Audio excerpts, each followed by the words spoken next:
We're gonna start this one out strong. This is gonna jump all over the place. I'm jumping back into YouTube, but I'm not gonna spend as much time on editing. It's gonna be more like 90s home movies where it's just a bunch of like random clips thrown together. That's no disrespect to y'all. I'm very busy right now. Things are moving a lot faster than I'm used to. I'm trying to keep up. My memory is not great, so I'm going to try to document things so I can look back on it and say, oh wow, like look at all this progress that we've made. We're gonna start out with the important part. This is the first project from Pizza Boy Metalworks that I have designed 100% from start to finish.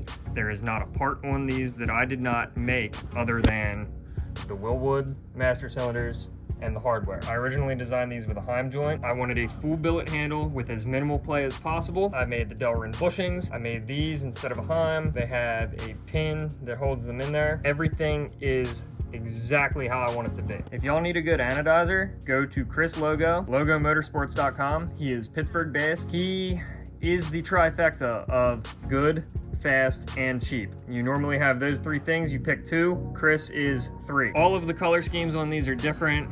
You got a black and pink splatter, pink handle. This is for Joe Simonelli. He chose the purple base with the blue splatter the whole way through. Honestly, that's probably my favorite. Blue with black splatter, black handle. This is for Kate, the girl that I got my pizza seats from. Pink base, purple splatter.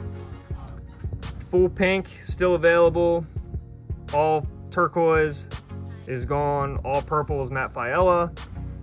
And this one is still available. It's purple base, pink splatter, black brackets.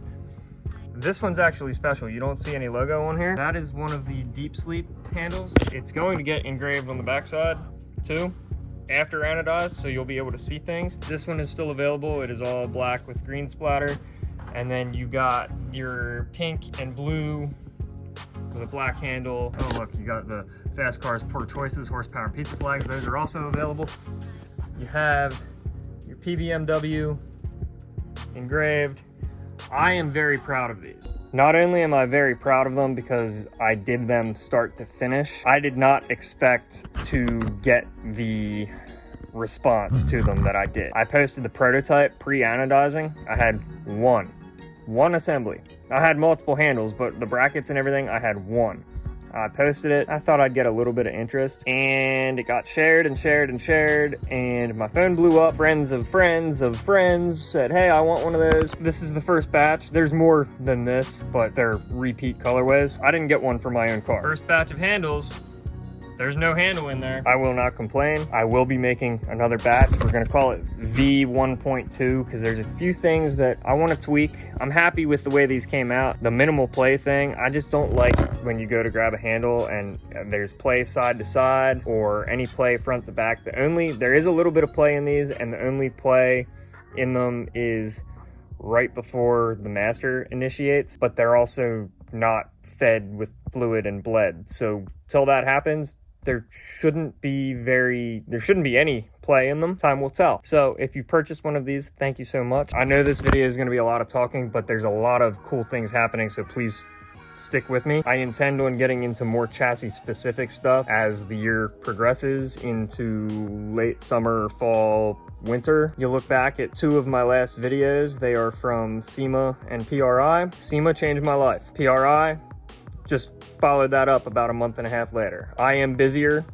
than I expected to be, earlier than I expected to be. I'm very grateful for that. I have so much support. It's a lot of people that I've never even met. It rings true that a client will become a friend before a friend becomes a client. That's no shade to any of my friends, but it's just crazy how word of mouth spreads things. And the majority of my clients are in Colorado, which I've been to that state twice, and Texas, which I've literally never even left the airport in Texas. So that's crazy. Quick overview on this. It's got a full SLR style angle kit on it now. I went to change the oil 3 days before I was gonna go drop it off at race protocol where it was going to live for the summer at pit race again, and when I pulled the drain plug, I got 10 seconds of green coolant before I got any oil. I knew the head gasket was probably bad, pulled the head off of it. It's cracked right there, so that makes 5 cracked heads that I have now. I have another good head. I was planning on just throwing a gasket in and throwing that head on, but I don't want to run into this again, and I'm going to be blatantly honest and upfront right here. If I have to pull this drivetrain out of this car again, it's getting a 1J or a 5.3. I'm not going to speculate on anything more than that right now because it's not happening this year. I'm not driving this year. It is the end of June right now. I've missed 3 or 4 events so far. Not that I'm doing this competitively, I'm just doing it to have fun, but I have saved so much money, and between being busy at work and busy with Pizza Boy, I don't have the time for it this year, so I'm going to spend the time to make sure that the car is absolutely correct, and we'll come out and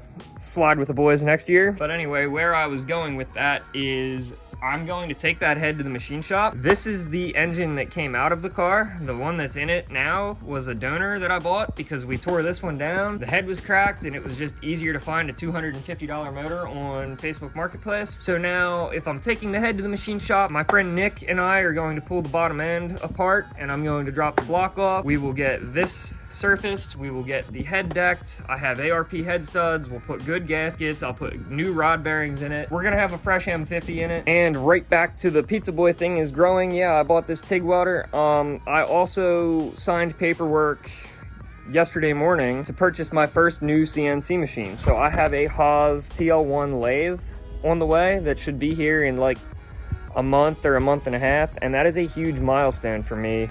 I don't really know what to say beyond that. I've never owned a new vehicle. I've never owned a new dirt bike. I have never owned a new house. I have never owned a new CNC machine. Yes, this welder's new. My other welder was new. My toolbox, but like this is a big boy purchase and it's cool. Like the whole process has been cool. I wish I would have filmed more on the process. I'll film when it gets delivered and rigged in and set up and everything. It's my first lathe, so that is really going to open a lot of doors for me as far as doing more turning and round parts go. We're just gonna continue to run it up and have fun with it. That's what it's all about at this point for me. It's been very rewarding. It's been stressful, but I've learned a lot. I hope to look back on this 3, 5, 10 years from now and be like, damn, what were you so stressed about?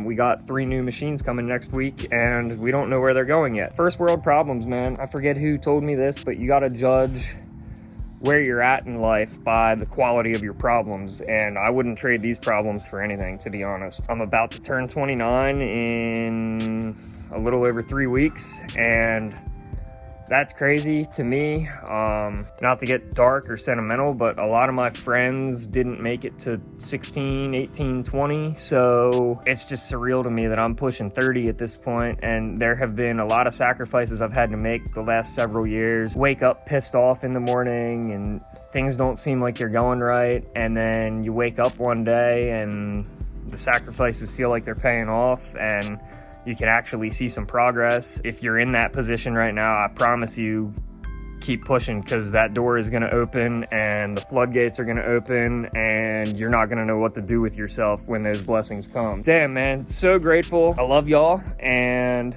just can't wait to see where things go. Getting all loaded up to go up to Lake Erie Speedway for vibes. I'm not driving, I'm going up with my friends Chance and Blair and Britt and Daxton and everybody else that drives with Deep Sleep. The Blackstone is making its racetrack debut, but vibes will be another video. Love y'all, peace out, build it for you.